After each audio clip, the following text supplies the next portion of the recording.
Hello, আসসালামু আলাইকুম খরগোশপ্রেমী ভাইয়েরা। আজকে নতুন একটি বিষয় নিয়ে জানবো। আজকে খরগোশকে কপির পাতা খাওয়ানো নিয়ে বিস্তারিত।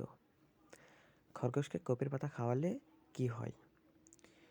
খরগোশকে বেশি বেশি কপির পাতা খাওয়ালে একটি সমস্যা হয় যে খরগোশের সর্দি, কাশি, পাতলা পায়খানা হয়। তো খরগোশকে আমরা এদিক খেয়াল রাখবো যে খরগোশকে সবসময় কপির পাতা খাওয়ানো যাবে না। বেশি বেশি কপির পাতা খরগোশকে খাওয়ানো হবে না। খরগোশকে বেশি বেশি কপির পাতা যদি একবার পাতলা পায়খানা শুরু হয় তাহলে খরগোশকে বাঁচানো খুব রিস্ক। তো এই জন্য খরগোশকে নিয়মিত কপির পাতা খাওয়াবো না। কপির পাতা দিনে একবেলা খাওয়াবো, সে দুপুরবেলা খাওয়ালে খরগোশের ঠান্ডা লাগবে না, সমস্যা হবে না। আমিও যখন প্রথমে খরগোশ পালতাম তখন বুঝতাম না যে কপির পাতা বেশি খাওয়ানো হবে না। তখন বেশি বেশি খাওয়ানোর জন্য আমার একটা খরগোশের পাতলা পায়খানা হয়েছিল, গাভিন খরগোশ, তো মারা গেছে।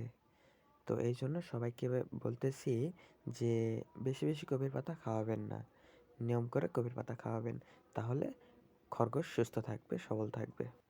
ধন্যবাদ সবাইকে আমার ফুল ভিডিওটি দেখার জন্য।